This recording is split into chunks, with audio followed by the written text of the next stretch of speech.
चलिए आज हम लोग लूसेंट का पार्ट 2 पढ़ने वाले हैं। तो चलिए पहला प्रश्न देखते हैं क्या है कि नेचुरल हिस्ट्री नामक पुस्तक के रचयिता कौन है। तो इसका सही आंसर आप लोग देख ही रहे हैं, तो ये हो जाएगा प्लिनी। अगला प्रश्न है कि नेचुरल हिस्ट्री नामक पुस्तक कब लिखा गया। तो ये लिखा गया था 2वीं शताब्दी में। चलिए क्वेश्चन नंबर 3 देखते हैं क्या है कि फाहियान कौन था। तो फाहियान जो है चीनी यात्री था। तो इसका सही आंसर आप लोग देख रहे हैं। फाहियान किसके दरबार में आया था। तो चंद्रगुप्त द्वितीय के दरबार में यह आया था। चलिए क्वेश्चन नंबर 5 देखिए क्या है कि फाहियान ने किसका वर्णन किया है।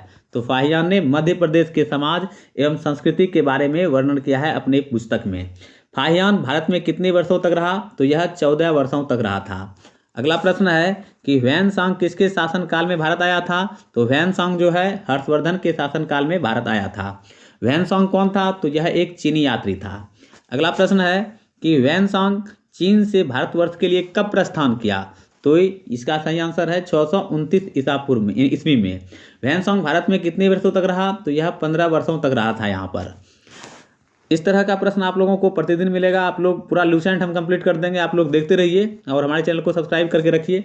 ह्वेनसांग चीन कब लौट गया। तो 645 में जो है ईस्वी में जो है यह जो है चीन लौट गया था।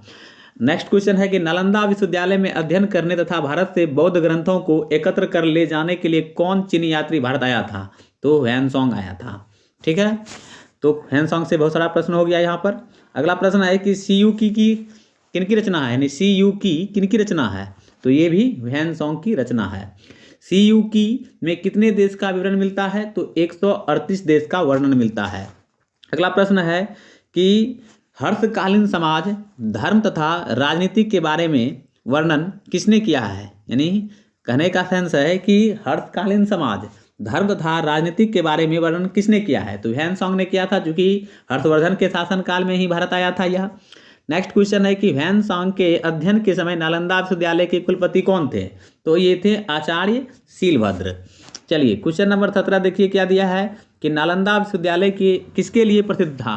तो नालंदा विश्वविद्यालय जो है बौद्ध दर्शन के लिए प्रसिद्ध था। अगला क्वेश्चन है कि इत्सिंग भारत कब आया था। तो यह जो है 7वीं शताब्दी के अंत में भारत आया था। नेक्स्ट क्वेश्चन है क्वेश्चन नंबर 19 है कि इत्सिंग ने किस विश्वविद्यालय का वर्णन किया है। तो इन्होंने जो है नालंदा एवं विक्रमशिला विश्वविद्यालय का वर्णन किया है। नेक्स्ट क्वेश्चन है कि अलबर्नी कौन था। तो यह एक अरबी यात्री था।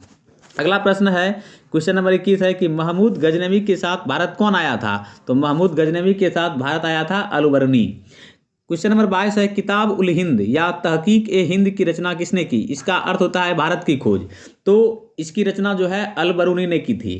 क्वेश्चन नंबर 23 है कि इब्न बतूता की रचना कौन सी है। तो इनकी रचना है रहला, जो कि एक यात्रा वृत्तांत है। अगला क्वेश्चन है कि इब्न बतूता भारत कब आया था। तो यह जो है 1333 ईस्वी में भारत आया था। क्वेश्चन नंबर 25 देखिए क्या है कि इब्न बतूता को किसने दिल्ली का काजी या न्यायाधीश नियुक्त किया। तो मोहम्मद बिन तुगलक ने इन्हें काजी या न्यायाधीश नियुक्त किया था। नेक्स्ट क्वेश्चन है कि इब्न बतूता द्वारा लिखित रहला पुस्तक किस भाषा में लिखा गया है। तो यह अरबी भाषा में लिखा गया है। चलिए क्वेश्चन नंबर 27 देखिए क्या दिया है कि तारानाथ कौन थे। तो तारानाथ जो है एक तिब्बती लेखक थे। नेक्स्ट क्वेश्चन है कि मार्को पोलो भारत कब आया था। तो 13वीं शताब्दी के अंत में मार्को पोलो भारत आया था। क्वेश्चन नंबर 29 है कि भारतीय पुरातत्व शास्त्र का पितामह किसे कहा जाता है। तो सर अलेक्जेंडर कनिंघम को भारतीय पुरातत्व शास्त्र का पितामह कहा जाता है। क्वेश्चन नंबर 30 है कि सर्वप्रथम भारतवर्ष का जिक्र किस अभिलेख में है। तो हाथी गुम्फा अभिलेख में है। चलिए क्वेश्चन नंबर 31 है कि सर्वप्रथम भारत पर होने वाले हून आक्रमण की जानकारी किस अभिलेख से प्राप्त होती है। तो इसका आंसर है भीतरी स्तंभ लेख से। नेक्स्ट क्वेश्चन है कि सती प्रथा का पहला लिखित साक्ष्य किस अभिलेख से प्राप्त होती है। तो एरन अभिलेख, जो कि है शासक भानुगुप्त से।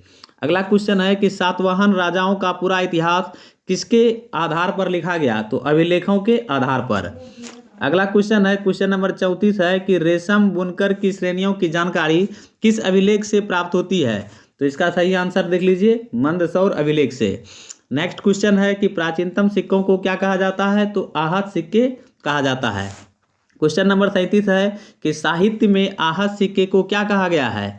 तो साहित्य में आहत सिक्के को कसारपन कहा गया है। सर्वप्रथम सिक्कों पर लेख लिखने का कार्य किस शासक ने किया? तो यवन शासकों ने किया था। क्वेश्चन नंबर 39 है कि समुद्रगुप्त किस प्रकार के वाद्य यंत्र बजाते थे? तो इसका सही आंसर होगा वीणा। क्योंकि सिक्कों में इस चीज़ का वर्णन करते हैं समुद्रगुप्त, तो इसीलिए वहाँ पर ये शो किया गया है, इसलिए ऐसा माना गया है कि समुद्रगुप्त वीणा बजाते थे। नेक्स्ट क्वेश्चन है अभिलेखों का अध्ययन क्या कहलाता है? तो एपिग्राफी कहलाता है। चलिए क्वेश्चन नंबर 41 देखिए कि हाथी गुम्फा अभिलेख किस शासक से संबंधित है? तो ये है कलिंग राजा खारवेल से। नेक्स्ट क्वेश्चन है कि जूनागढ़ अभिलेख किस शासक से संबंधित है? तो रुद्रदामन से। चलिए क्वेश्चन नंबर 43 देखिए कि नासिक अभिलेख किस शासक से संबंधित है? तो यह हो जाएगा गौतमी बलश्री से। नेक्स्ट क्वेश्चन है प्रयाग स्तंभ लेख किस शासक से संबंधित है? तो समुद्रगुप्त से।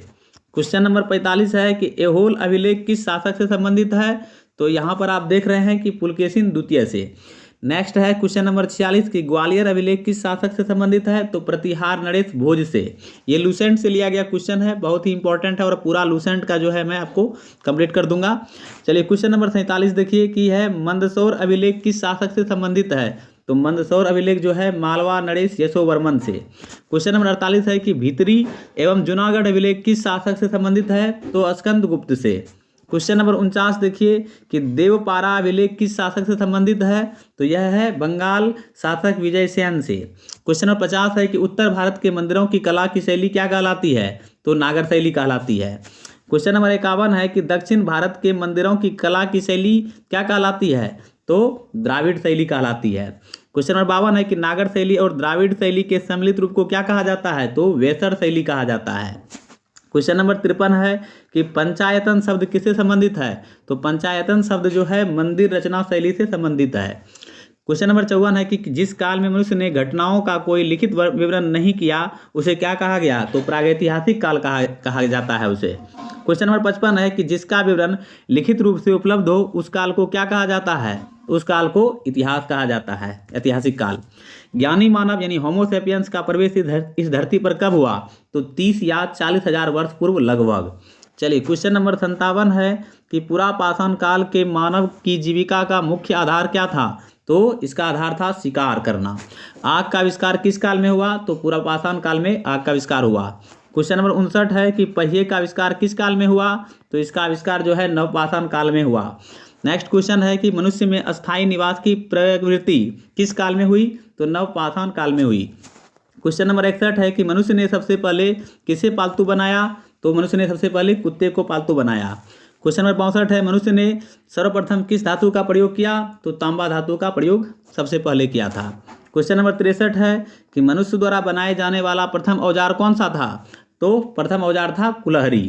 क्वेश्चन नंबर 64 है कृषि का आविष्कार किस काल में हुआ? तो नवपाषाण काल में हुआ था। क्वेश्चन नंबर 65 है प्रागैतिहासिक अन्न उत्पादक स्थल कहाँ अवस्थित है? तो इसका सही आंसर है मेहरगढ़ पश्चिमी बलूचिस्तान में। क्वेश्चन नंबर 66 है मनुष्य द्वारा कृषि के लिए अपनाई गई सबसे प्राचीनतम फसल कौन था? तो गेहूं एवं जौ। क्वेश्चन नंबर 67 है कि मानव द्वारा सर्वप्रथम प्रयुक्त अनाज क्या था? तो सर्वप्रथम प्रयुक्त अनाज था चावल। क्वेश्चन नंबर 68 है कृषि का प्रथम उदाहरण कहाँ से प्राप्त हुआ है? तो मेहरगढ़ से। क्वेश्चन नंबर 69 है कि कोल्डिवा का संबंध किससे है? तो कोल्डिवा का संबंध जो है चावल के प्राचीनतम साक्ष्य से है। क्वेश्चन नंबर 70 है किस स्थान पर प्रथम भारतीय पुरापाषाण कलाकृति की खोज हुई? तो पल्लावरम नामक स्थान पर। क्वेश्चन नंबर 71 है कि भारत में पूर्व प्रस्तर युग के अधिकांश औजार किसके बने थे? तो स्फटिक यानी पत्थर के बने थे। क्वेश्चन नंबर 72 है कि भारत में पुरापाषाण कालीन औजारों की खोज किसने की? तो रॉबर्ट ब्रूस फुट ने किया था। क्वेश्चन नंबर 73 है कि रॉबर्ट ब्रूस फुट ने भारत में पुरापाषाण कालीन औजारों की खोज कब की? तो 1863 ईस्वी में। क्वेश्चन नंबर 74 है कि भारत का सबसे प्राचीन नगर कौन था? तो भारत का सबसे प्राचीन नगर था मोहनजोदारो। क्वेश्चन नंबर 75 है कि सिंधी भाषा में मोहनजोदड़ो का अर्थ क्या होता है? तो इसका अर्थ होता है मृतकों का टीला। क्वेश्चन नंबर 76 है कि ताम्रपाषाण युग की एक बड़ी बस्ती कौन सी थी? तो उसका नाम है इनाम गांव। क्वेश्चन नंबर 77 है कि भारत में शिवालिक की पहाड़ी से किसका प्रमाण मिला है? तो आंसर हो जाएगा इसका जीवाश्म का। क्वेश्चन नंबर 78 है कि प्रागैतिहासिक काल में भीमबेटका गुफा किसके लिए प्रसिद्ध है? तो शैल चित्र के लिए प्रसिद्ध है। क्वेश्चन नंबर 79 है कि भारत में मनुष्य संबंधी सबसे पहला प्रमाण कहाँ मिला है? तो इसका सही आंसर है नर्मदा घाटी में। क्वेश्चन नंबर 80 है कि प्रथम बार वैज्ञानिक आधार पर भारत की जनसंख्या का प्रजातीय विभेदीकरण किसने किया? तो भारतीय नागरिक सेवा अधिकारी रिजले ने। क्वेश्चन नंबर 81 है कि सिंधु सभ्यता का विस्तार किस प्रकार का है? तो यह त्रिभुजाकार है। सिंधु सभ्यता की खोज किसने की? तो राय बहादुर दयाराम साहनी ने इसकी खोज की थी। क्वेश्चन नंबर 83 है कि राय बहादुर दयाराम साहनी ने सिंधु सभ्यता की खोज कब की? तो इसकी खोज की थी 1921 ईस्वी में। सिंधु सभ्यता को किस युग के अंतर्गत रखा जा सकता है? तो आदि ऐतिहासिक युग अथवा कांस्य युग के अंतर्गत रखा जा सकता है।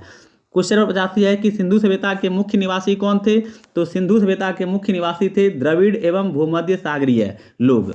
क्वेश्चन नंबर 86 है कि भारतीय पुरातत्व संरक्षण विभाग के तत्कालीन महानिदेशक कौन थे? तो सर जॉन मार्शल थे। क्वेश्चन नंबर 87 है कि किसने सिंधु घाटी सभ्यता नामक एक उन्नत नगरीय सभ्यता पाए जाने की विधिवत घोषणा की? तो सर जॉन मार्शल ने की थी।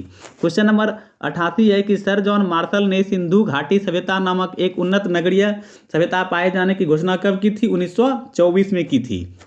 क्वेश्चन नंबर 89 है कि सिंधु सभ्यता या सैंधव सभ्यता कैसी सभ्यता थी?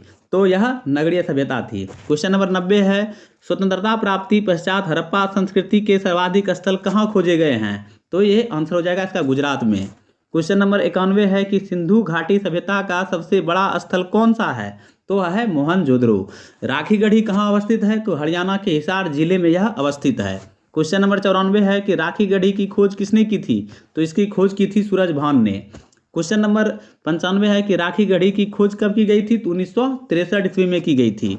क्वेश्चन नंबर 96 है कि सिंधु सभ्यता का प्रमुख बंदरगाह था तो कौन था? तो लोथल एवं सुतकोतदा, ये दो प्रमुख बंदरगाह थे। क्वेश्चन नंबर 97 है जुते हुए खेत और नक्काशीदार ईंटों के प्रयोग का साक्ष्य कहाँ से प्राप्त हुआ है? तो कालीबंगा से प्राप्त हुआ है। क्वेश्चन नंबर 98 है कि सैंधव सभ्यता की सबसे बड़ी इमारत कौन सी है? तो इसकी सबसे बड़ी इमारत जो है मोहनजोदड़ो से प्राप्त स्नानागार। क्वेश्चन नंबर 99 है अग्निकुंड कहाँ से प्राप्त हुए हैं? तो लोथल एवं कालीबंगा से। क्वेश्चन नंबर 100 है कि पशुपतिनाथ की मूर्ति कहाँ से मिली है? तो इसका सही आंसर है मोहनजोदड़ो। इस तरह से मैंने आपको 100 क्वेश्चन कराया। अब नेक्स्ट पार्ट में फिर 100 क्वेश्चन कराएंगे हम लोग करेंगे और आपको करवाएंगे भी। और इस तरह से पूरा लूसेंट बुक हम कंप्लीट करके आप लोगों के सामने में रख देंगे। और यदि आप इसको पूरा तरह से पढ़ लीजिएगा तो कहीं भी कोई दिक्कत नहीं होगी। तो चलिए अब नेक्स्ट वीडियो में हम लोग मिलेंगे। धन्यवाद। Thank you.